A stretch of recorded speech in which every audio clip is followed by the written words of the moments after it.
서가 명가. 대면 다들 읽어보셨죠? 혹시 안 다 읽어보신 분 한번 손 좀 들어봐 주시겠어요? 예, 대부분 다 읽으셨겠죠. 특히 이제는 그 60년대, 70년대의 그 어린 시절을, 젊은 시절을 보내셨던 분들 같은 경우에는 사실 오늘날 지금은 젊은이들한테는 잘 그렇게 예전처럼 많이 알려진 것 같지는 않습니다. 근데 예전에 이제는 뭐 저 종로서적 있었던 시절에, 뭐 강남 쪽에는 동화서적 있었던 시절에는 이제는 서점에 들어가면 스테디셀러 코너에 항상 헤르만 헤세의 책이 이제 수북이 쌓여 있었고, 그 중에 이제는 가장 대표적인 책이 이제는 데미안이었죠. 그리고 이건 뭐 굉장히 유명한 얘기죠. 새는 알에서 나오기 위해 싸운다. 알은 세계다. 태어나고자 하는 자는 하나의 세계를 파괴해야 한다. 뭐 소설은 안 읽은 사람이라고 하더라도 사실은 60년대, 70년대, 80년대의 젊은 시절을 보내셨던 분들에게는 굉장히 익숙한 말이 아닐까 싶습니다. 뭔가 되게 멋있는 것 같아요. 별거 아닌 얘기인데. 헤르만 헤세는 그 1877년에 독일 남부 지역의 칼프라고 하는 아주 작은 곳에서 태어납니다. 그 아버지는 선교사였고요. 1891년에 마을브론 수도원 학교에 입학을 하는데, 이 수도원 학교라고 하는 곳은 이제는 그러니까 그 카톨릭 교회에서 운영하는 학교인데 라틴어 학교입니다. 라틴어를 배워야 하고, 그 다음에 굉장히 엄격한 규율을 가지고 있는 학교였죠. 근데 헤세가 이때 당시에 이제는 선생님들의 증언을 보면, 남아있는 증언을 보면은 굉장히 다루기 힘든 학생이고, 고집이 엄청 세고 에너지가 넘치고, 뭐 이런 학생, 도대체 얘가 어떻게 클지 매우 걱정된다, 뭐 이런 식의 이야기를 남긴 것을 볼 수가 있습니다. 그래서 적응을 하지 못하고요, 학교도 도망치고, 그러다가 심지어는 1892년에 청소년기에 이제 자살 시도를 하게 되고요. 그리고 정신병원에 잠깐 가 있기도 하고 아주 그 험난한 어린 시절을 보내게 됩니다. 근데 이미 10살 때부터 동화를 쓰기 시작했었다고 해요. 그러니까 아주 어린 시절부터 작가가 되려는 꿈을 가지고 있었고요.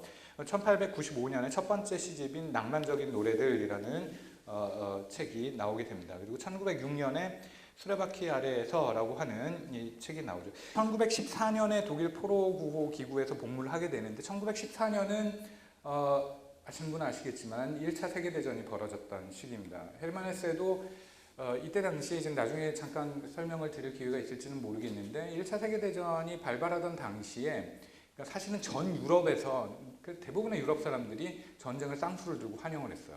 이 전쟁은 이 험난해진 조금 이따 말씀드릴 여러 가지 정치적인, 사회적인 혹은 종교적인 혼란으로부터 이들을, 유럽을 구원해줄 그러니까 정화의 전쟁, 뭐 이렇게 생각을 했었습니다. 그래서 대부분의 그 지식인들이 전쟁을 환영을 했었고, 헤르만 헤세도 처음에는 그러니까 전쟁에 환영을 해서 사실 군대 자원 입대를 하게 되죠. 그런데 이제는 건강이 군인 활동을 하기에 적합하지 않다 그래서 이제 군대는 들어가지 못합니다. 하지만 전쟁이 1차 세계대전이 사실은 우리가 알고 있는 현대적인 대량 살상 전쟁의 첫 번째 경우거든요. 전쟁의 참상을 보고 나서 이제 헤르만 헤세는 곧 그러니까 반전주의자로 돌아서게 되고, 그 이후로 끊임없이 이제 전쟁에 반대하는 그 에세이들을 발표를 하게 되고요. 그리고 이렇게 되면서 이제 헤세는 보통 이제 그 아주 오랜 기간을 스위스 산속에서 살았거든요.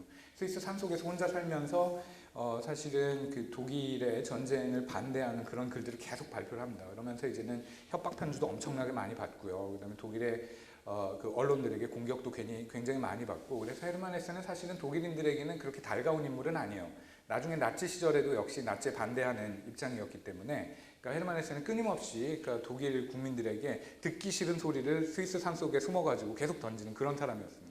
그러다 보니까 그 이미지가 나중에까지 남아서 2차 세계대전이 끝나고, 그러니까 1차 세계대전, 그 다음에 히틀러 집권 2차 세계대전이 끝나고 나서도 헤세는 독일에서 그렇게 환영받는 인물은 아니었고요. 그래서 노벨상을 수상을 했었던 그 상황에서도 사실은 국가에 굉장히 커다란 그 명예였을 텐데, 좋은 일이었을 텐데 그렇게 큰 환영을 받지는 못했던 것 같은 그런 인상이 있습니다.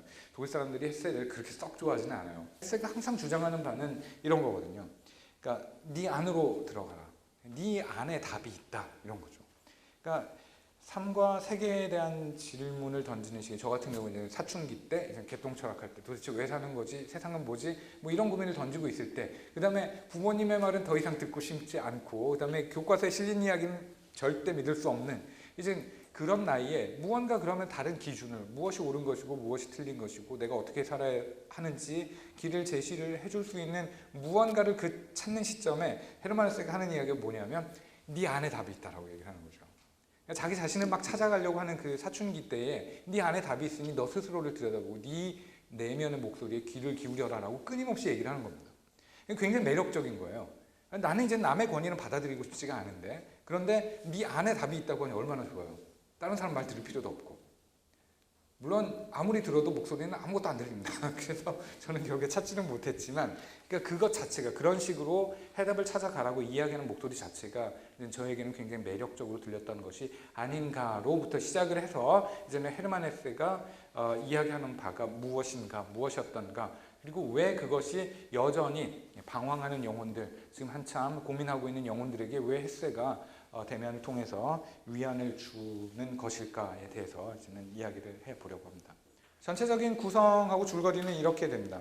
그러니까 기억하시겠지만 이제 첫 번째는 2개, 3개라는 장인데, 여기서 이제는 프란츠 크로머라고 하는, 그러니까 깡패 같은 학생이, 어느 학교에나 어느 반에나 항상 있는 깡패 같은 학생이 이제 싱클레어를 괴롭히기 시작하죠. 약점을 하나 쥐고서 괴롭히기 시작하면서 이제 그동안은 그냥 착하고 밝은 세계에서만 살던 싱클레어가 새로운 세계를 발견을 하게 됩니다. 그 다음에 이제는 카인이라는 장에서는, 그러니까 데미안을 만나는데, 데미안이 그 크로머의 소나기에서 괴로워하고 있었던 싱클레어를 구출을 해주게 되죠. 뭐라고 얘기했는지 모르지만 단박에 크로머가 떨어져 나갈 뿐만 아니라 싱클레어가 눈에 보이면 막 도망갑니다. 그렇죠. 데미안이 이걸 하는 거예요. 그 다음에 이제는 3장에서는, 세 번째 장은 예수 옆에 매달린 도둑이라고 하는 것인데, 여기서는 세계의 나머지 절반, 어두운 세계라고 하는 것을 발견을 하게 되고, 그리고 데미안하고는 이별을 하게 됩니다. 그 다음 장인 이제 베아트리체에서는, 그러니까 대학에 들어가서 이제 방탕한 생활을 하면서 이제 방황하고 있는 그 데미안의 모습이 묘사가 되고요. 그 다음에 이제 여기서 자기가 좋아하던, 그렇지만 말 한 번 붙여본 적이 없는 여인인 베아트리체의 그림을 그리게 되는데, 이 그림이 이상하게도 마음에 들어서 그래서 데미안에게 보내게 되고, 그것을 계기로 데미안과 사실 우연히 다시 만나게 됩니다. 그 다음에 이제 아까 그 새는 아래서 나오려고 투쟁한다, 이게 아까 인용했었던 그 구절이 나오는 부분인데, 여기서 이제는 아브락사스라고 하는 선과 악이 하나의 몸인 아브락사스라고 하는 신의 이야기가 등장을 하고요. 그리고 이때 이제는 교회에서 그 오르간을 연주를 하는 피스토리우스라고 하는 새로운 인물을 만나게 됩니다.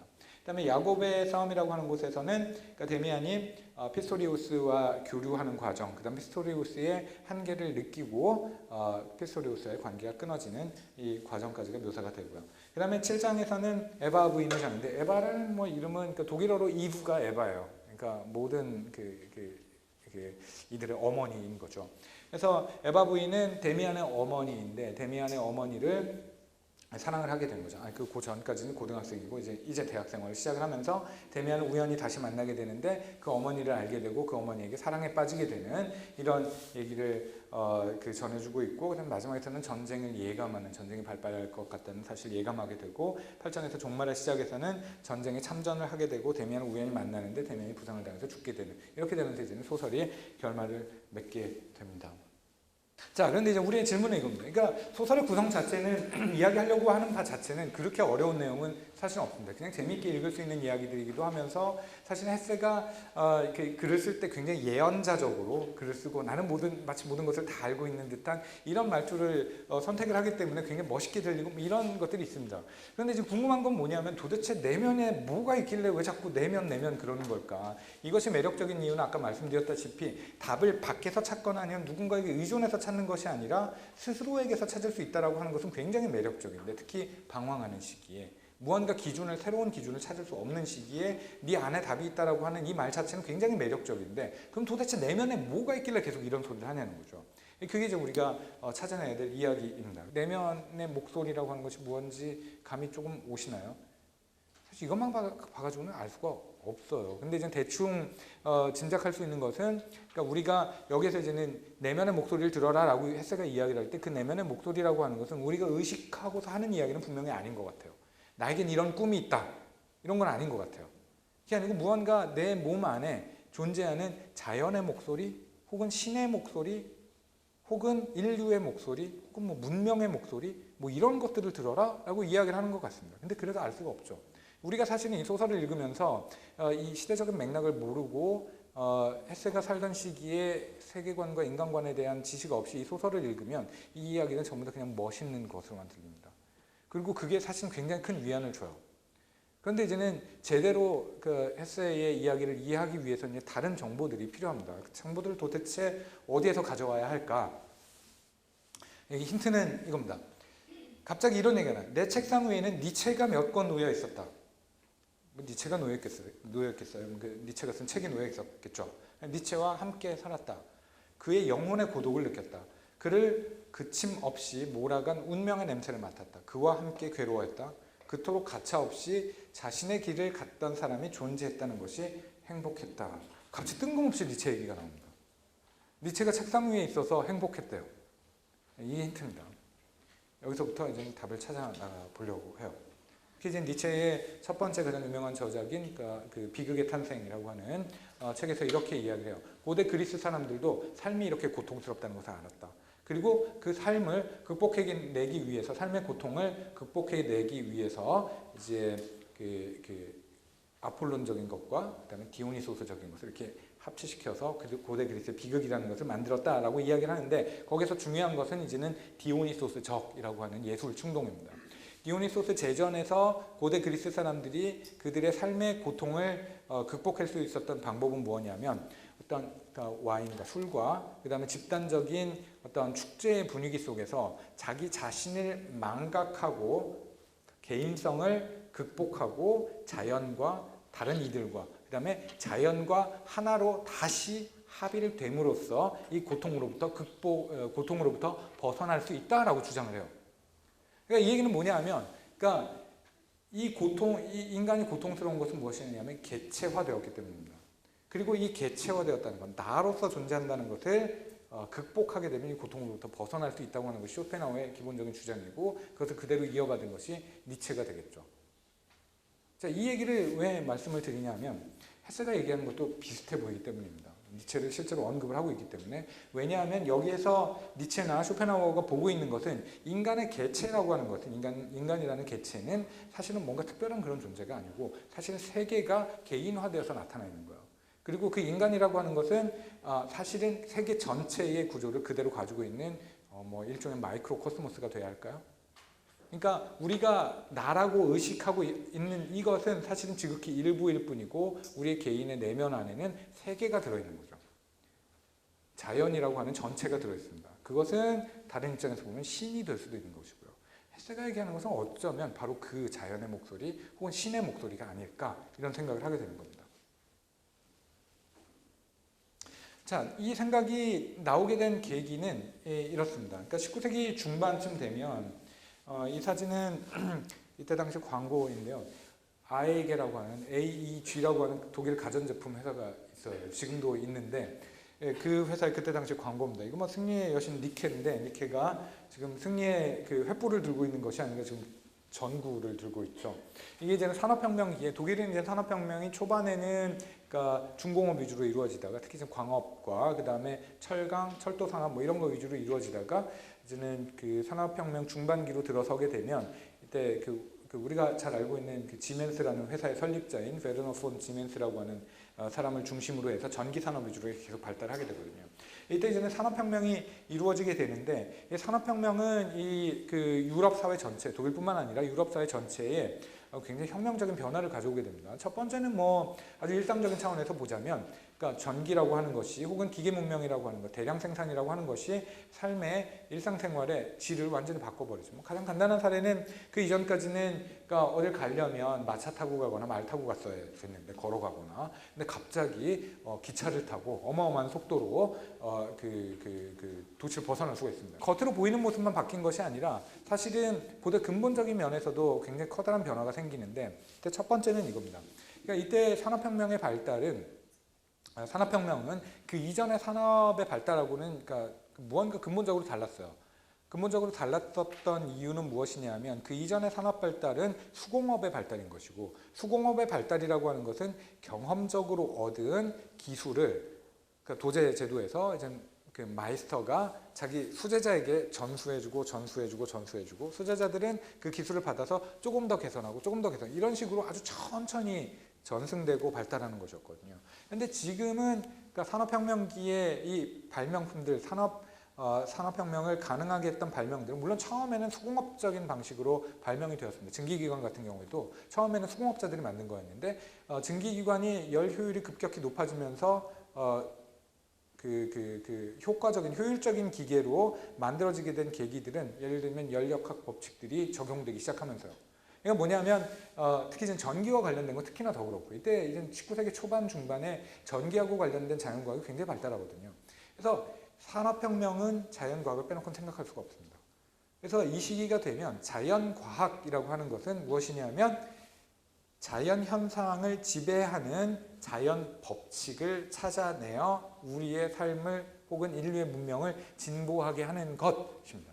굉장한 권위를 얻게 돼요. 그래서 이때 당시에 베르너 폰 지멘스가 의사 및 자연과학자 협회라고 하는 곳에서 강연한 원고가 지금까지 남아있는데 거기에서 아주 당당하게 이렇게 얘기합니다. 지금 우리는 자연과학의 시대에 살고 있다. 이렇게 얘기를 합니다. 그래서 자연과학이라고 하는 것은 어떤 신의 섭리 혹은 진리에 도달할 수 있도록 해주는 유일한 학문이 되어버려요. 그래서 이제는 철학도 다 틀려먹었어요. 철학도 필요 없습니다. 이제 철학도 자연과학처럼 해야 돼요. 그래서 그게 실증주의입니다. 그래서 이제는 꽁트가 이렇게 얘기하죠. 인간의 지식은 3단계에 걸쳐서 발달한다. 첫 번째 단계는 종교의 시대. 두 번째 단계는 철학의 시대. 세 번째 단계는 자연과학의 시대. 종교는 미신이고요. 그 다음에 철학의 시대는 연역법의 시대입니다. 일단은 법칙을 먼저 얘기해요. 칸트가 예를 들어서 인간은 시간과 공간을 지각할 수 있는 능력을 기본적으로 갖고 태어난다. 누가 그래요? 칸트가 그럽니다. 증거가 어디 있어요? 없습니다. 그리고 그것으로부터 시작해요. 나머지 설명들이. 그런데 자연과학은 거꾸로예요. 자연과학은 귀납법이에요. 뭐냐면 사실로부터 출발해서 추상적인 법칙에 도달합니다. 사과가 하나 툭 떨어졌어요. 또 하나가 떨어져. 또 하나가 떨어져. 모든 사과는 다 떨어지는구나. 이렇게 되는 거거든요. 이게 귀납법이고 이게 자연과학적인 방법입니다. 그래서 그 이전의 철학과는 전혀 다른 사고방식이에요. 그래서 이 사고방식에 따라서 진리를 찾아낼 수 있다라고 하는 것이 이때 굉장히 커다란 믿음이었고 그리고 그것에 따라서 모든 것을 생각하려고 하는 모든 인간의 지식체계를 바꾸려고 하는 시도들이 여기저기에서 많이 이루어지게 됩니다. 문학에서도 그랬고 철학에서도 그랬고요. 근데 이때 중요한 발상의 전환은 무엇이었냐면 그러면 인간은 이렇게 되는 거죠. 철학이라고 하는 것은 사실 인간에 대한 학문이잖아요. 그런데 인간에 대한 학문을 자연과학처럼 한다는 것은 무엇이냐면 인간의 행동과 사고와 삶을 결정하는 것도 결국에는 자연 법칙이 아니겠느냐 이런 유추에서 시작이 되는 거죠. 그런데 이런 식의 유추는 굉장히 위험한 것인 것이 뭐냐면 그 이전까지는 인간이 무엇인가 세계란 무엇인가를 규정해주는 가장 중요한 기준이 되었던 것은 종교입니다. 기독교죠. 그런데 갑자기 인간도 자연 법칙의 지배를 받는다라고 이야기를 했을 때는 뭐냐면 인간도 자연 현상으로 보겠다는 거예요. 그리고 이런 식의 사고방식이 급격하게 확산될 수 있었던 중요한 계기가 된 것은 바로 뭘까요? 다윈의 진화론입니다. 자, 진화론은 그러니까 물론 찰스 다윈은 인간에 대한 이야기는 처음에는 굉장히 조심스러워했어요. 왜냐하면 이게 그 종교적인 함의가 너무나 위협적이었기 때문에 그렇지만 누구나 다 금방 알아차렸죠. 이게 무슨 의미인지. 뭐냐면은 그러니까 가장 기본적인 건 뭐냐면 모든 생물은 지금 현재의 모습대로 처음부터 있었던 것이 아니다. 아주 긴 진화의 과정을 거쳐서 여기까지 왔다는 것이거든요. 이건 대번에 성경하고 완전히 그러니까 성경하고는 맞는 이야기 아니죠. 둘 중에 하나만 옳을 수 있어요. 그런데 이 시대가 어떤 시기인가요? 자연과학의 시대입니다. 찰스 다윈의 이야기는 귀납적인 자연과학적 방법론에 의해서 찾아진 진리예요. 그렇다면 맞는 것은 성경이 아니라 다윈인 거죠. 물론 많은 사람들이 여기에 대해서 반발을 했고 거부를 했지만 시대를 앞서 나가던 지식인들은 거의 대부분 다윈의 진화론을 쌍수를 들고 환영을 했습니다. 이것이야말로 이제 인간을 지배하는 법칙이다. 우린 드디어 인간을 지배하는 법칙을 알게 되었다라는 것이죠. 모든 것은 아니지만. 자, 이렇게 되니까 어떻게 되냐면 수백 년 동안 이어져 왔었던, 수백 년 동안 유럽 사람들의 삶을 규정해 왔었던, 혹은 수백 년 동안 유럽 사람들의 인간관과 세계관을 규정해 왔었던 기독교가 내적으로 붕괴하기 시작합니다. 더 이상 기독교는 인간에게 어떻게 살아라 혹은 세계는 어떤 것이다 라는 걸 설명해 주지 못하는 것이 되어버려요. 자, 이제 어떻게 합니까? 그러면 이제 어떻게 살아야 하나요? 인간이란 무엇인가요? 새로운 기준이 만들어져야 됩니다. 그 기준이 20세기 초반에 이르기까지 나오지를 않아요. 서가 영감